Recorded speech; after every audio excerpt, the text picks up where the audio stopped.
Meus compadres e minhas comadres, eu sou Helder Negrão, sou corretor de imóveis na região de Sorocaba, interior de São Paulo, sou especialista em imóveis de alto padrão aqui em Sorocaba, só que eu também tenho conteúdos aqui que eu quero trazer para vocês, não só as casas que eu tenho apresentado, mas falar sobre outras coisas também, né? Informação que você vai conseguir crescer com isso, espero.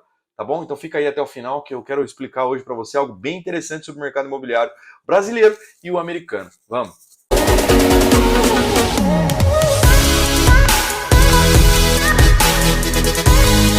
Então vamos lá. Selecionei aqui pra gente algumas das principais diferenças entre esses dois mercados. Por que eu tenho feito isso? Ou por que eu quero fazer isso? E por que eu estou fazendo isso? Porque diversas pessoas já vieram atrás de mim perguntando, Helder, quais as principais diferenças entre os mercados, né, imobiliário aí, hoje, brasileiro e o americano e o norte-americano? Então, você deve saber, se você é uma pessoa que está antenada, principalmente o público do YouTube deve saber sobre isso, né? Os Estados Unidos, se comparado ao Brasil, e trazendo na parte econômica, ou citando a parte econômica, tem uma diferença muito grande, né? O mercado americano de consumo ele é muito maior do que o nosso e, assim, em números exorbitantes, você vai acompanhar aqui comigo. E o mercado imobiliário não fica atrás, né? O mercado imobiliário não é diferente, então tem muita diferença aí nos mercados. E eu separei algumas dessas curiosidades, eu separei algumas das principais diferenças para falar para você. A primeira delas é a diferença de liquidez. O que é a liquidez? Você que está acostumado com investimentos, a liquidez nada mais é com a rapidez do dinheiro que você investiu que você consegue retirar ele. Ou seja, você põe o dinheiro na poupança, a poupança tem liquidez imediata. Seu dinheiro está lá rendendo todo mês. Não quero entrar no mérito se é bom ou se é ruim, tá bom? É só sobre a rapidez que você tem de retornar aquele dinheiro para o seu bolso ou de usar aquele dinheiro. Então, se o dinheiro está na poupança, liquidez imediata, você vai lá na boca do caixa ou entra no seu aplicativo do banco e joga para sua conta corrente, isso é imediato, tá bom? Então, isso é liquidez, a rapidez que você tem de pegar esse dinheiro na mão de novo. Então, a partir do momento que você investiu o dinheiro num imóvel lá nos Estados Unidos, se você tem uma casa, você quer vender essa casa, lá em cerca de 2 ou 3 semanas você retorna esse dinheiro para o seu bolso. Ou seja, você consegue vender o seu imóvel. Essa é a média dos Estados Unidos, tá bom? Já no Brasil, o negócio é um pouco diferente. No Brasil, cerca de 6 a 7 meses você tem de demora para retornar esse dinheiro para você. Isso não quer dizer que o mercado imobiliário é ruim, tá? É apenas uma comparação ou das principais diferenças desses mercados. Isso é o que eu quero trazer para você. Então eu vejo como uma grande oportunidade para o brasileiro, para o mercado imobiliário brasileiro. Se a gente está se comparando com quem é primeiro do mundo, que é a maior economia do mundo, poxa, nós temos aí muito o que crescer, né? E isso é bom. Hoje nós estamos muito atrás, mas poxa, nós temos muito o que crescer. E quais são as principais aí coisas que fazem que esses dados sejam assim, né? Essa diferença exista? Burocracia do Brasil, né? Nós temos muita burocracia, muita documentação em cartório, né? E também aí entra a parte econômica. Isso se tratando de burocracia, trava bastante os negócios, mas não é o principal motivo, né? Nós hoje ainda temos um déficit de moradia muito grande no Brasil, de pessoas que não possuem a casa própria, sendo que lá nos Estados Unidos a porcentagem da população que possui casa própria é muito maior do que a nossa, tá bom? A segunda delas, ou ainda nessa primeira curiosidade, é a vacância. O que seria a vacância? Né? O tempo que esses imóveis lá nos Estados Unidos ficam disponíveis para aluguel.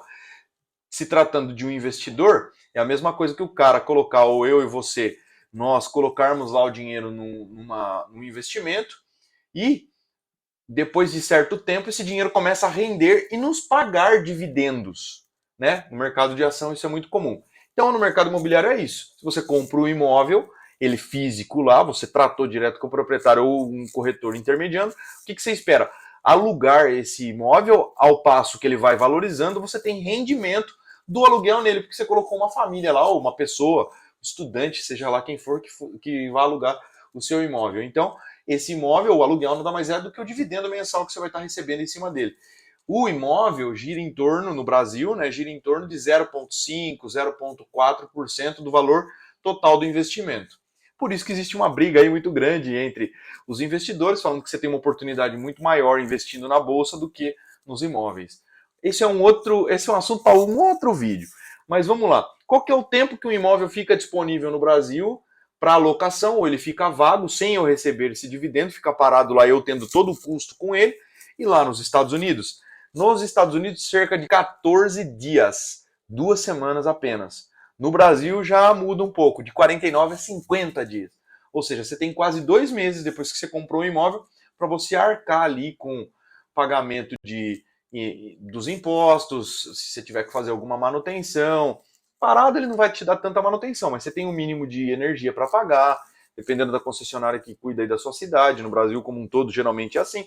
Você tem que pagar um mínimo de energia, de água, né? Que o fornecimento está ativo. E também, dependendo do lugar que você tiver, se a casa for em condomínio, você tem que pagar o condomínio, né? As despesas de condomínio.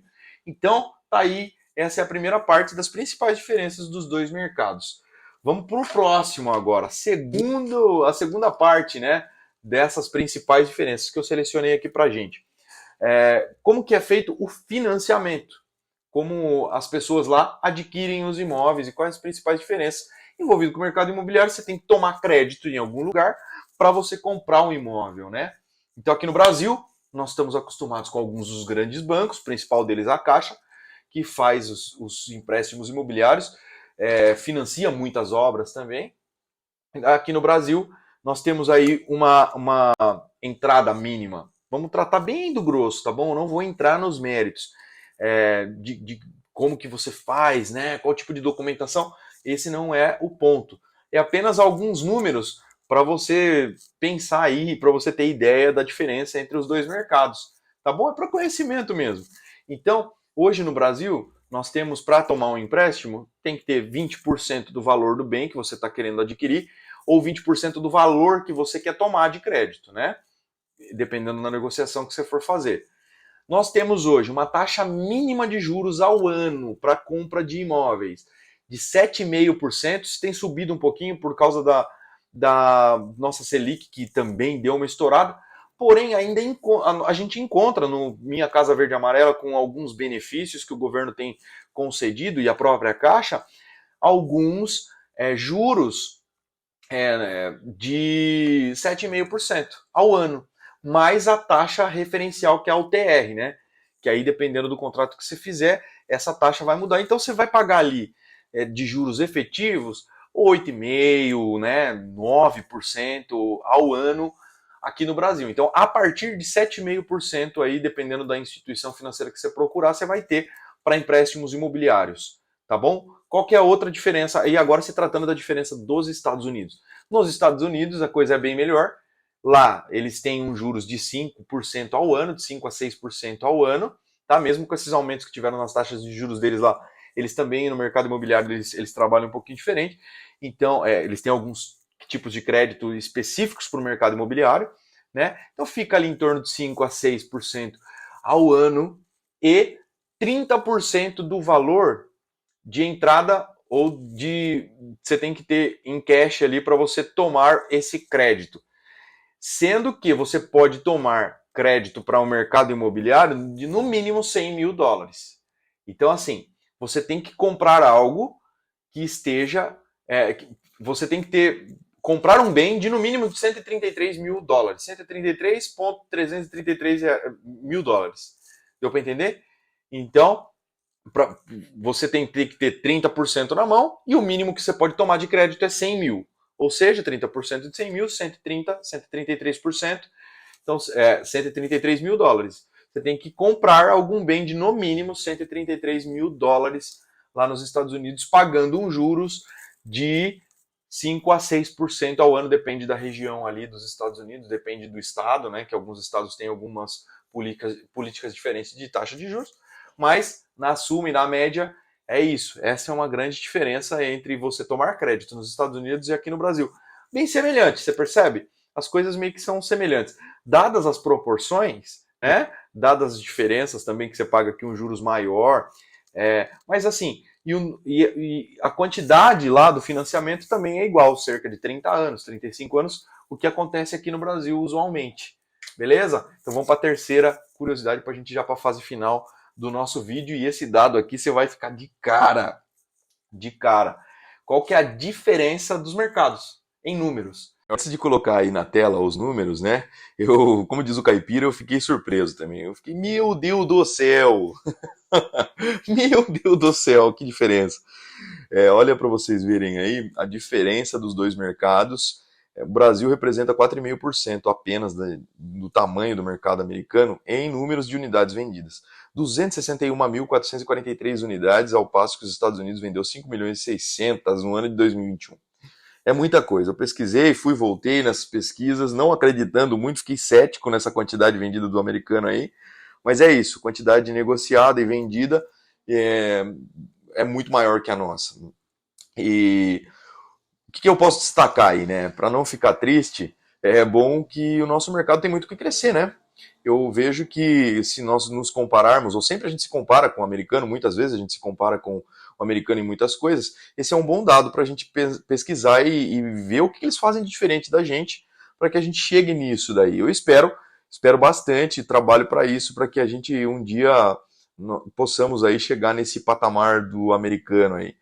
E também eu destaquei, eu quero mostrar para vocês um próximo slide aqui, uma das coisas que eles têm lá que é muito diferente da gente, que é o MLS, é um sistema que eles possuem lá, que é uma plataforma como se fosse uma plataforma imobiliária de serviços, não, é diferente um pouco da Zap, dessas coisas, que lá as pessoas colocam, os corretores, né, eles colocam os imóveis que eles estão trabalhando, e eles podem, ou a intenção é eles dividirem ou fazerem parcerias mesmo, né? E lá eles têm exclusividade. É comum a gente ver nos filmes as plaquinhas lá das casas com o nome aí a fotinha também dos corretores, né? Então isso facilita muito, agiliza muito na venda e também não tem alguns perigos que aqui no Brasil tem, né? Aqui a gente não consegue fazer isso, colocar lá um anúncio com todas as características da casa, inclusive endereço, se a casa está vazia ou não. Aqui a gente tem um risco muito grande disso, de invasão, de muitas coisas, coisa que o americano tem um pouquinho menos lá. E também a cultura do corretor de imóveis, né? É uma profissão levada mais a sério lá nos Estados Unidos, uma profissão muito bem conceituada por eles lá, e eles também têm como que eu posso dizer? Eles têm essa fidelidade um com o outro, né?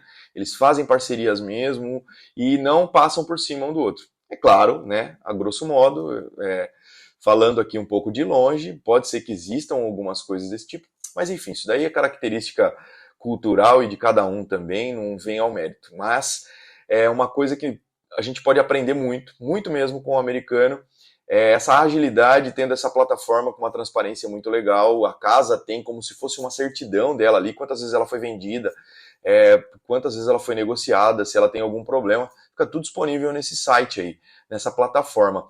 E facilita muito. Então, uma das coisas que a gente pode perceber, não entrando no mérito econômico, né, a diferença econômica dos países, mas só no mérito das condições imobiliárias mesmo, a gente já percebe que isso daí seria uma boa ideia para que a gente crescesse, né, nesse mercado. Uma das ideias, vamos dizer assim, né? Bom, chegamos no fim desse vídeo. Eu espero que você tenha gostado, espero que tenha trazido algum tipo de conhecimento relevante para você e também que, poxa, de alguma forma você fala, poxa vida, não sabia que isso era dessa forma, né? Então, eu fiquei assustado com esse número aqui final, mas é isso. Isso é uma boa tese aí para a gente estudar e, poxa, melhorar esse cenário aqui no Brasil. Beleza? Valeu, espero que você tenha gostado mais uma vez. Não se esquece de se inscrever no canal, comentar aí o que eu preciso melhorar, o que você achou do vídeo, se trouxe conhecimento para você e manda aí para as pessoas que você acha que vão gostar desse conteúdo também. E tamo junto. Até o próximo. Beijo. Valeu, meus compadres e minhas comadres.